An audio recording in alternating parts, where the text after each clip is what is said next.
अमर सिंह को कौन नहीं जानता।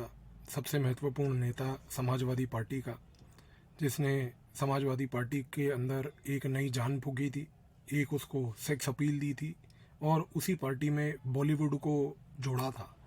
ये व्यक्ति अमर सिंह समाजवादी पार्टी का बहुत ही बड़ा नेता और बड़ा महत्वपूर्ण नेता एक पॉइंट पे माना भी जाता था। माना यह जाता है कि 1995 की बात है, 1995 में, कि एक फ़्लाइट के दौरान मुलायम सिंह से मुलाकात हुई अमर सिंह की। वो मुलाकात इतनी बेहतरीन हुई कि उस समय मुलायम सिंह ने अमर सिंह को पार्टी में भी शामिल किया। पार्टी में शामिल करने के बाद अमर सिंह ने पार्टी को, समाजवादी पार्टी को आगे बढ़ाने के लिए उसने बॉलीवुड से लेके अनिल अंबानी से लेके इन जैसे लोगों के साथ समाजवादी पार्टी को जोड़ा। समाजवादी पार्टी की सरकारें उत्तर प्रदेश में बनती भी थीं, वहाँ पर अंबानीज़ की तरफ से प्रोजेक्ट्स भी लगवाए जाते थे, उसमें भी अमर सिंह का काफ़ी रोल रहता था उन प्रोजेक्ट्स को लाने में, लगवाने में। तो यूपी के विकास के समय भी उस समय जो हुआ उसमें अमर सिंह ने अपनी सहमति और सहायता ज़रूर की। लेकिन अमर सिंह हमेशा याद रहेगा एक बड़े इंपॉर्टेंट महत्वपूर्ण इशू के लिए, जो कि था 2008 का इंडो यूएस न्यूक्लियर डील वाला इशू। हुआ ये था कि जब 2008 में भारत ने अमेरिका के साथ न्यूक्लियर डील साइन की थी, उस न्यूक्लियर डील के दौरान ये समस्या हुई कि उस समय जो यूपीए की सरकार थी, उस सरकार में लेफ्ट पार्टीज़ जो हैं कांग्रेस को सपोर्ट करती थी और वो यूपीए का गठबंधन का हिस्सा भी थी। लेफ्ट पार्टीज़ के कुल मिलाकर पूरे भारत से उस समय 59 एमपीज़ थे लोकसभा के। और समस्या ये थी कि जैसे ही भारत ने बेसिकली ये अनाउंस किया कि हम अमेरिका के साथ न्यूक्लियर डील साइन करेंगे और अमेरिका हम लोग को एक न्यूक्लियर डील देने जा रहा है, तो लेफ़्ट पार्टीज़ ने उस डील को क्रिटिसाइज़ करते हुए बोला कि ये तो आप जो है देश को अमेरिका के आगे बेच रहे हैं, ये कर रहे हैं। और इसके तहत ये हुआ अनफॉर्चुनेटली कि लेफ़्ट पार्टीज़ जो थी, खास करके जितनी भी ये वामपंथी पार्टियां लेड बाय सीपीआईएम, इन लोगों ने कहा कि हम अपना समर्थन जो है विड्रॉ कर रहे हैं और अब हम इस यूपीए की सरकार में और आगे नहीं रह सकते। अब उस समय सरकार को बचाना था, न्यूक्लियर डील साइन करनी थी, तो जाहिर सी बात है कि उस समय समाजवादी पार्टी, जो कि कांग्रेस का उस समय यूपीए का हिस्सा नहीं थी, उसने ये निर्णय लिया कि हम इनको आउटसाइड सपोर्ट देने के बारे में सोच सकते हैं, क्योंकि समाजवादी के पास उस समय, समाजवादी पार्टी के पास 39 एमपीज़ थे। तो इतना तो था कि अगर समाजवादी पार्टी एक आउटसाइड सपोर्ट भी दे देती यूपीए सरकार को, तो उस सरकार को आउटसाइड सपोर्ट से कम ये चीज़ फ़ायदा हो जाती कि भाई उनको किसी भी तरीके से जो है सरकार गिरती भी नहीं और आगे न्यूक्लियर डील भी बड़े आराम से तय हो जाती।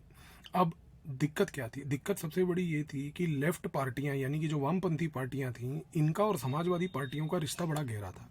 मुलायम सिंह जो हैं, जो उस समय समाजवादी पार्टी के अध्यक्ष हुआ करते थे, वो बेसिकली बहुत प्रोक्सीमेट रिलेशन रखते थे प्रकाश करात, बृंदा करात, सीताराम येचुरी जैसे नेताओं के साथ। और लेफ्ट पार्टियां, जब उन्होंने ये निर्णय लिया कि हम तो इस चीज़ को बेसिकली न्यूक्लियर डील को भारत की जो अमेरिका के साथ हो रही है उसको अपोज करेंगे, तो मजबूरन उस समय समाजवादी पार्टी ने भी यही चीज़ बोली कि हम भी अपोज करेंगे, हम भी नहीं साथ देंगे इस डील का। लेकिन अब कांग्रेस पार्टी को उस समय मेंबर ऑफ पार्लियामेंट्स की, सांसदों की ज़रूरत थी। तो हुआ ये कि जब वामपंथी पार्टियों ने अपने 59 एमपीज़ का सपोर्ट विड्रॉ किया, तो समाजवादी पार्टी के पास 39 एमपीज़ थे। अब समाजवादी पार्टी को कन्विंस करना कि भाई आप हमारे को बाहरी समर्थन दीजिए जिससे कि सरकार बची रहे, ये खेल होना था। अब इस खेल को एग्जीक्यूट करने के लिए उस समय के भारत के प्रधानमंत्री मनमोहन सिंह ने भारत के नेशनल सिक्योरिटी एडवाइज़र एम के नारायणन को बोला। एम के नारायणन को इसलिए बोला क्योंकि एम के नारायणन अपने समय में, जब इंटेलिजेंस ब्यूरो में वो आईपीएस अधिकारी हुआ करते थे, तो उन्होंने काफ़ी समय यूपी में भी अपनी पोस्टिंग निभाई है, तो उनका मुलायम सिंह से रिश्ता काफ़ी क्लोज था। तो उस समय एम के नारायणन के साथ ये हुआ कि मनमोहन सिंह ने उन्हें बोला कि भाई आप एक बार जो है बात कीजिए मुलायम सिंह से और उनको कन्विंस करने की कोशिश कीजिए कि देश के हित में है ये सवाल, कि देश को न्यूक्लियर डील की आवश्यकता है और समाजवादी पार्टी को अपना जो समर्थन है वो रिकन्सिडर करना चाहिए और वामपंथी पार्टियों के साथ जाने के बजाय उनको यूपीए का समर्थन करना चाहिए। अब दिक्कत क्या थी? अब दिक्कत ये थी कि एम के नारायणन उस समय नेशनल सिक्योरिटी एडवाइज़र, राष्ट्रीय सुरक्षा सलाहकार थे भारत के। तो अब उस समय उन्होंने जो है फ़ोन लगाकर मुलायम सिंह से बात करी। उन्होंने कहा मुलायम को कि भाई ऐसा है, हमारे को आज की डेट में सपोर्ट चाहिए आपका, आपकी पार्टी का। ये डील भारत की सुरक्षा के लिए, भारत के भविष्य के लिए बड़ी महत्वपूर्ण है, तो आप कुछ मदद कीजिए। तो मुलायम सिंह ने उस समय अमर सिंह को फ़ोन लगाया, अमर सिंह से बात करी, अमर सिंह को पूछा कि भाई आप बताइए क्या करना है इस चीज़ में। तो अमर सिंह ने बोला कि भाई देखो, मैं तो ज़्यादा नॉलेज रखता नहीं इस पर्टिकुलर न्यूक्लियर डील के बारे में, तो मुझे तो कुछ खास समझ नहीं आ रहा कि क्या किया जाए, आपको क्या लगता है? तो फिर अमर सिंह और मुलायम सिंह जब एक बार बैठ के बात कर रहे थे, तो मुलायम सिंह ने एक बड़ा इंपॉर्टेंट उस समय निर्णय लिया। उन्होंने निर्णय ये लिया मुलायम सिंह ने कि भाई हमें डील का समर्थन करना चाहिए या नहीं करना चाहिए, इसका निर्णय लेने से पहले हम क्या करते हैं, हम सलाह लेते हैं एक बड़े महत्वपूर्ण व्यक्ति की जिसको मुलायम सिंह बड़े क्लोजली जानते थे। वो व्यक्ति का नाम था डॉक्टर एपीजे अब्दुल कलाम। अब डॉक्टर एपीजे अब्दुल कलाम को मुलायम सिंह कैसे जानते थे, आपके मन में ये आशंका आई होगी। खैर 1990 के दशक में जब यूनाइटेड फ्रंट की सरकार भारत के केंद्र लेवल पर थी, उस समय मुलायम सिंह जो थे वो भारत के रक्षा मंत्री थे, और भारत के रक्षा मंत्री होने के नाते, डिफेंस मिनिस्टर होने के नाते, डीआरडीओ जो है, defence research and development organisation, वो रक्षा मंत्री के अंडर आती है। और डीआरडीओ के उस समय चीफ साइंटिस्ट थे एपीजे अब्दुल कलाम। तो डीआरडीओ के चीफ साइंटिस्ट होने के नाते एपीजे अब्दुल कलाम रक्षा मंत्री से कई बार मुलाकात किया करते थे। और तो और आपको जान के ये भी बड़ी आश्चर्यजनक चीज़ लगेगी कि 2002 में उस समय जब भारत के प्रधानमंत्री अटल बिहारी वाजपेयी थे, और वाजपेयी उस समय एक ऐसी परिस्थिति में आ गए थे कि उनको भारत के लिए एक नया राष्ट्रपति के लिए कैंडिडेट को घोषित करना था, तो वाजपेयी उस समय जब मीटिंग कर रहे थे तो उस मीटिंग में मुलायम सिंह बैठे थे, और मुलायम सिंह ने उस समय मीटिंग में तुरंत वाजपेयी जी को ये रिकमेंडेशन दिया कि भाई अगर आप किसी एक ऐसे व्यक्ति को चाहते हो जो बिल्कुल कंसेंसस कैंडिडेट हो, जिसको कोई अपोज ना करे, तो उस समय मुलायम सिंह ने नाम रिकमेंड किया एपीजे अब्दुल कलाम का भारत के राष्ट्रपति को लेके। और इस नाम को रिकमेंड करने के बाद उस समय एपीजे अब्दुल कलाम के नाम को जब मुलायम सिंह ने रिकमेंड किया, तो उसके बाद वाजपेयी ने प्रमोद महाजन को जो है भेजा, और प्रमोद महाजन को जाके बात करने के लिए बोला एपीजे अब्दुल कलाम से, और उनको पूछने की कि भाई हम आपका नाम राष्ट्रपति के लिए घोषित कर रहे हैं, तो आप इसके सहमत हैं या नहीं है। तो मुलायम सिंह और एपीजे अब्दुल कलाम का रिश्ता बड़ा गहरा था। इस परिस्थिति में जब उनके ऊपर दबाव आया कि भाई आप न्यूक्लियर डील को लेकर थोड़ा सा कुछ रिकंसिडर कीजिए, तो इस रिकंसिडरेशन को करने के लिए मुलायम सिंह और अमर सिंह दोनों के दोनों निकल के पहुंच गए एपीजे अब्दुल कलाम के घर दिल्ली में। एपीजे अब्दुल कलाम दिल्ली में लोधी कॉलोनी में उनको सरकारी बंगला मिला हुआ था, वो वहाँ पर उस समय रह रहे थे। उस बंगले में जब वो लोग गए तो उन्होंने जाकर सबसे पहले एपीजे अब्दुल कलाम साहब से ये पूछा कि साहब ये न्यूक्लियर डील क्या है।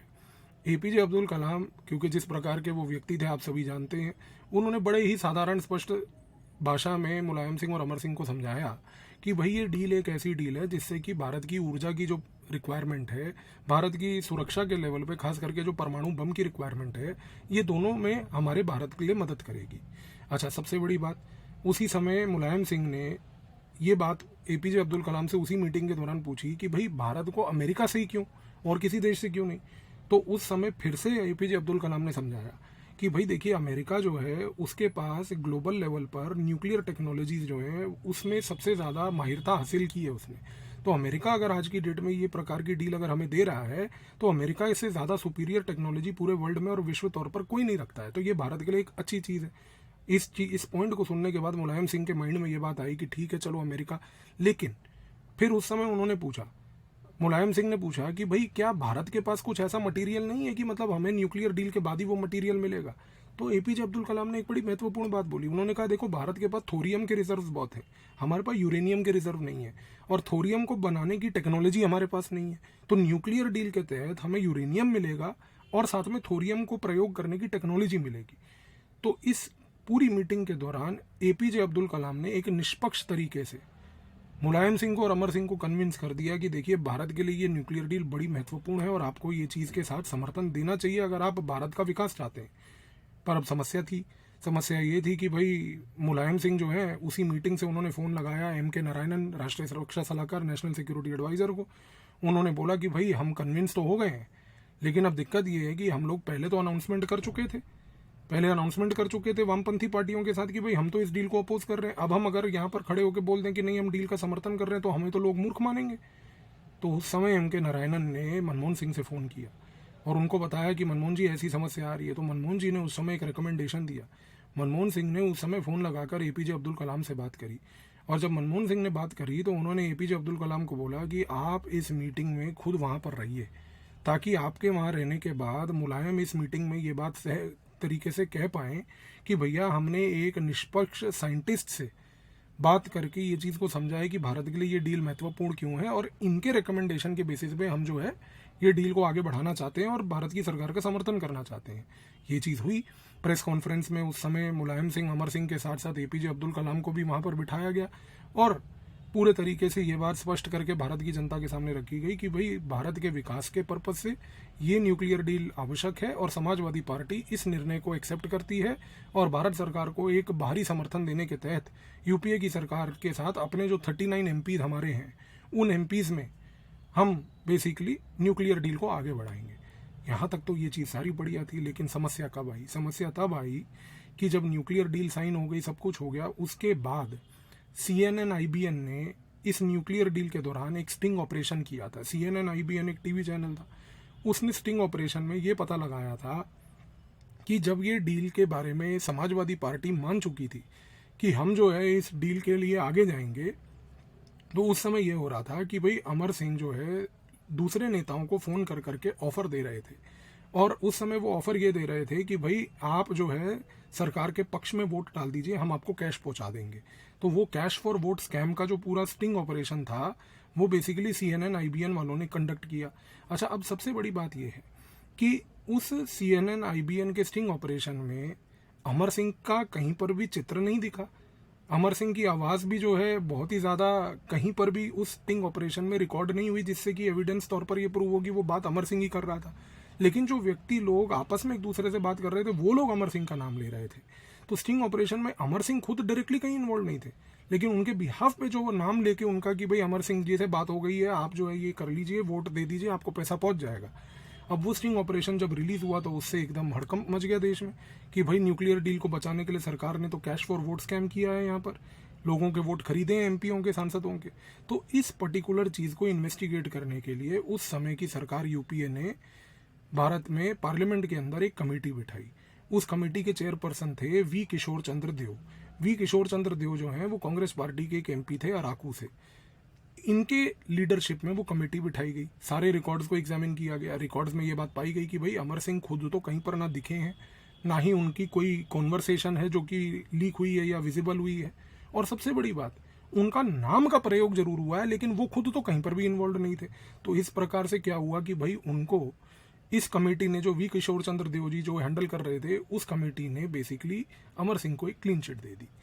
अच्छा, अब दिक्कत हुई, 2008 में उनको क्लीन चिट तो मिल गई, लेकिन 2009-10 में अमर सिंह के नाते समाजवादी पार्टी के अंदर के नेताओं के साथ बड़े बिगड़ने लगे।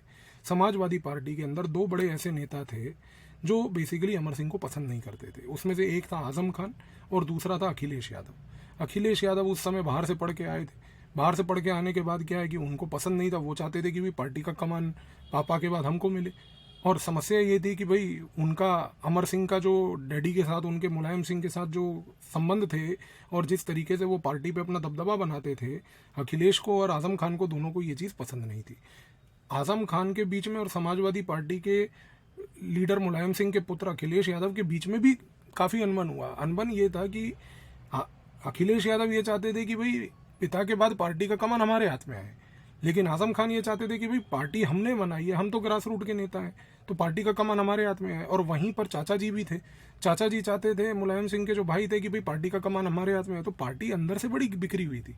लेकिन क्योंकि उस समय ऐसी परिस्थिति हो गई कि अमर सिंह जो है वो राज्यसभा के एमपी थे और समाजवादी पार्टी की तरफ से राज्यसभा एमपी थे, तो उनका जो 2011 तक स्थिति ये हो गई कि 2011 तक ना तो वो राज्यसभा के एमपी थे, और सबसे बड़ी बात 2011 में अमर सिंह की परिस्थिति ये भी थी कि अमर सिंह उस समय जो है वो बेसिकली किसी भी तरीके से समाजवादी की पार्टी के साथ, किसी भी नेता के साथ उनके रिलेशन अच्छे नहीं थे। मुलायम सिंह के साथ उनके रिलेशन फिर भी ठीक थे।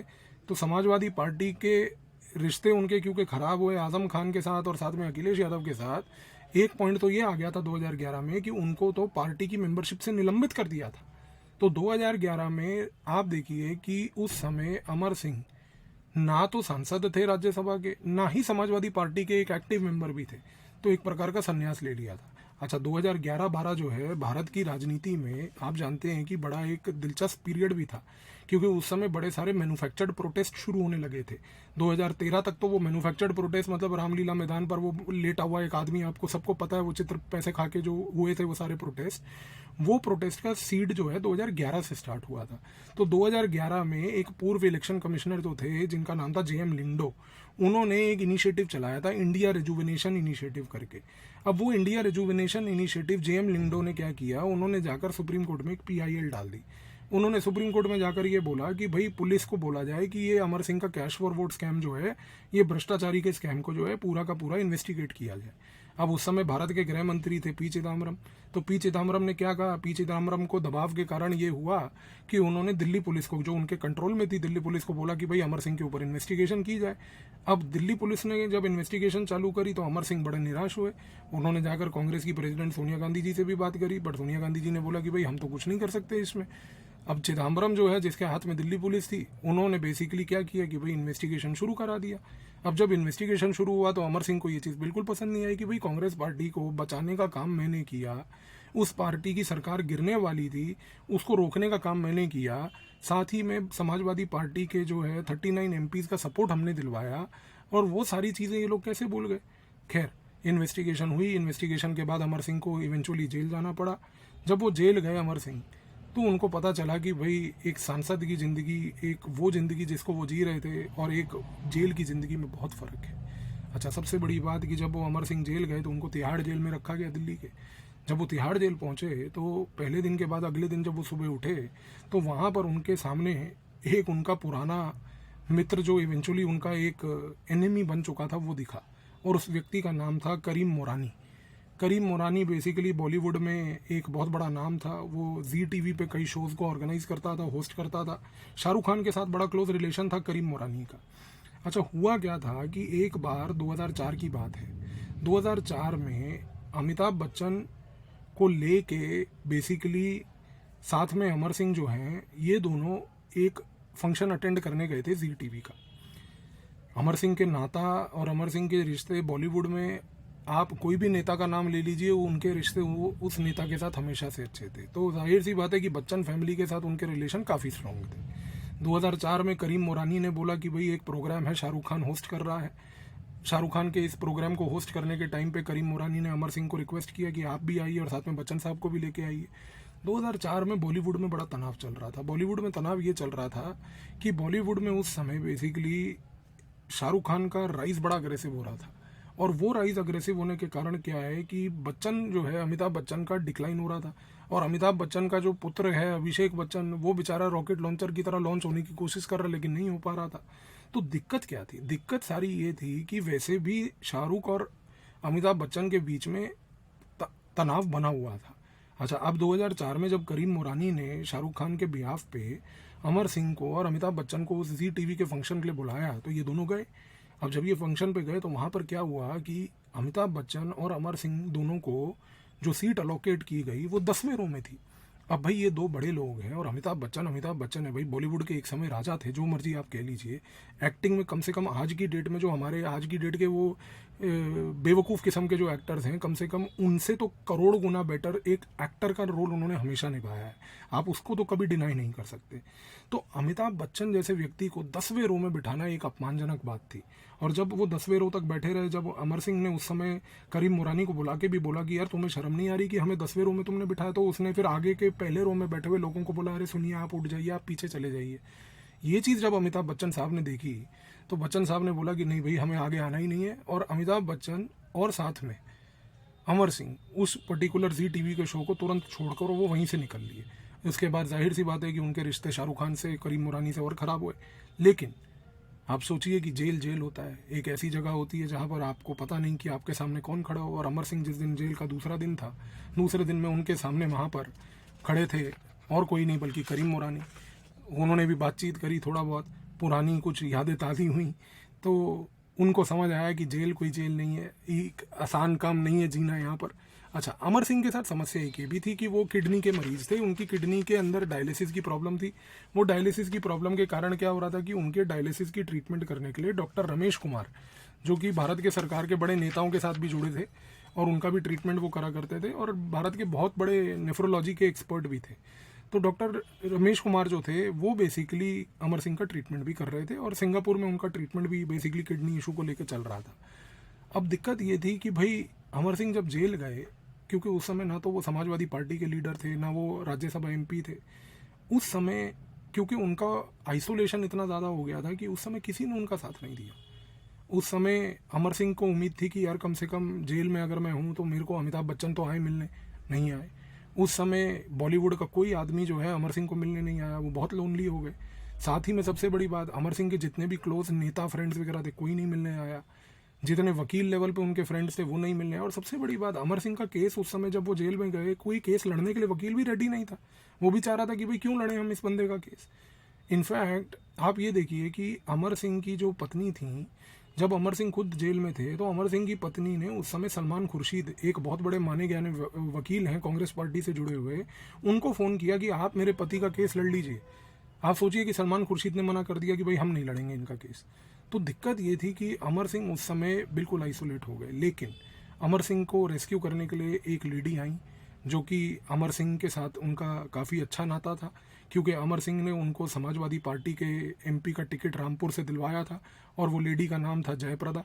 तो जयप्रदा जो एक एक्ट्रेस भी थी, उन्होंने अपना फ़र्ज़ निभाते हुए, क्योंकि उनको पता था कि अमर सिंह की वजह से ही वो हैं जो आज की डेट में पहुंची हैं राजनीति के करियर में, तो उन्होंने सारी कोशिशें करी।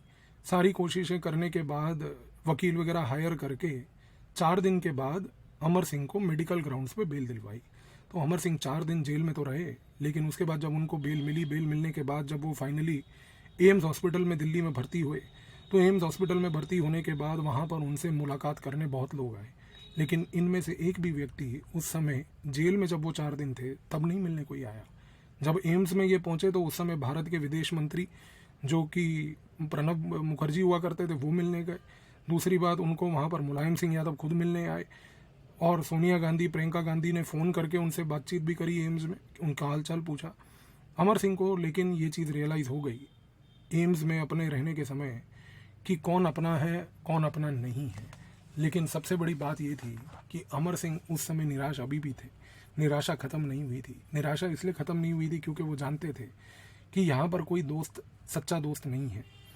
अमर सिंह 2016 में बैठ के टीवी देख रहे थे।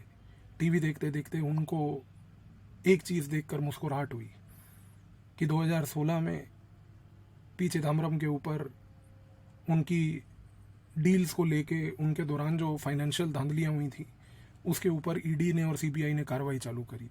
उनके मन को ठंडक मिली कि ये व्यक्ति जिसने दिल्ली पुलिस को ऑर्डर देके मेरे खिलाफ इन्वेस्टिगेशन कराई थी, आज की डेट में सर्कल कंप्लीट हुआ, इसके ऊपर भी वही गाज गिरी।